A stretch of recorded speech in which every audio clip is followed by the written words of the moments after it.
भगवान श्री कृष्ण गीता जी का उपदेश नहीं करते तो नहीं करते, लेकिन जब उन्होंने सुनाया तो उनको पहले ही समझ लेना था कि अब ये गुप्त नहीं रहेगी।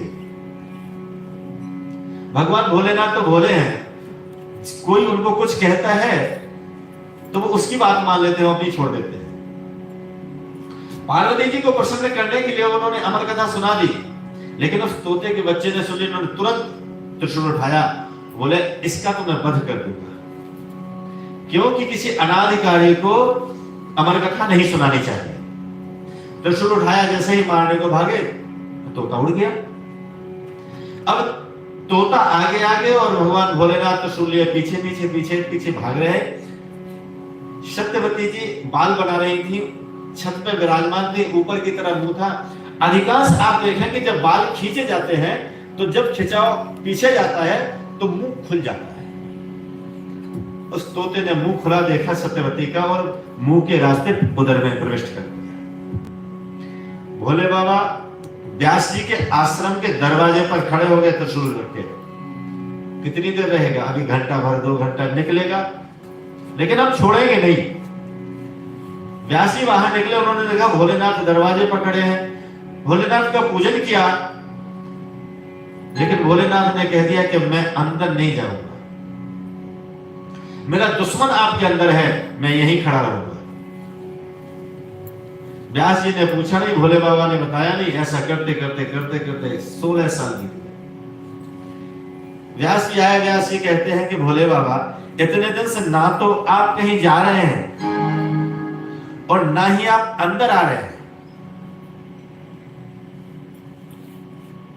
ऐसा हमसे अपराध क्या हो गया?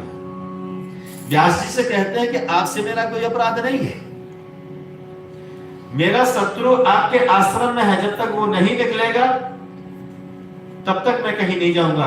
प्रभु कौन सा आपका शत्रु है मेरे आश्रम में? उन्होंने कहा कि मैं अमर कथा सुना रहा था, उस तोते ने अमर कथा सुन ली और वो सत्यवती के उदर में चला गया। मैं स्त्रियों पर प्रहार नहीं करता। व्यास जी कहते हैं कि भोले बाबा आप बहुत भोले हैं, जब आप जानते हैं कि उसने अमर कथा सुन ली है तो क्या आपके त्रिशूल में इतनी ताकत है कि उसे मार पाएगा? भोले बाबा कहते हैं कि अरे हाँ, ये तो हमने सोचा ही नहीं, हम फालतू में इतने दिन से यहां खड़े थे। अब वो नहीं मर सकता, वो अमर है। अपना त्रिशूल उठाया और अपने कैलाश को चले गए। व्यास जी गए सत्यवती के पास और उधर में सुखदेव जी महाराज विराजमान थे। बाहर से आवाज लगाते हैं, सुखदेव जी आप बाहर आ जाइए। जब ये बाहर आए हैं तब इनका नाम नहीं रखा गया सुखदेव जी, वो तो भोले बाबा बता के चले गए कि तोता उधर में चला गया और 16 साल से नहीं निकला। तो ये कहते हैं सुखदेव जी आप बाहर आ जाइए, आपको चिंता करने की जरूरत नहीं। शंकर जी अपने कैलाश को चले गए।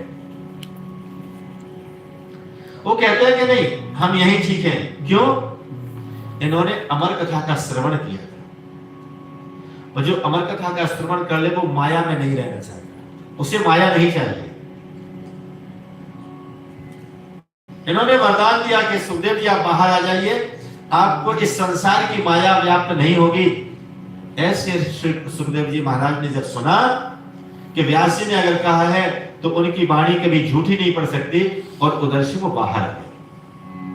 इनका नालोक छेद संस्कार भी नहीं हुआ। अपने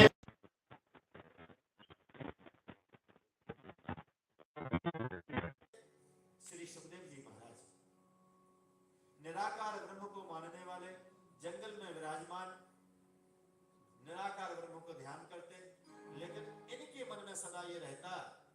तो उन्होंने कहा कि इस ग्रंथ को, इस महापुराण को अगर कोई सुन सकता है, कोई जान सकता है तो वो सुखदेव जी महाराज हैं। क्यों? पहले से उन्होंने अमर कथा पढ़ रखी है। बुलाए कैसे? इन्होंने अपने 4 शिष्य तैयार किए। 4 शिष्यों को सुंदर सुंदर श्लोक सिखाए और उनसे कहा कि तुम जाओ जहां सुखदेव जी महाराज तपस्या करते हैं, वहां तुम श्लोक बोलो, और इतनी दूरी पर श्लोक बोलना कि ये श्लोक उनके कान में है। और जैसे ही उनके शिष्यों ने वहां जाकर श्री भागवत जी के उन श्लोकों का गान किया, और जैसे ही वो शब्द उनके कानों में पड़े तो उनकी तंद्रा टूट गई, आंखें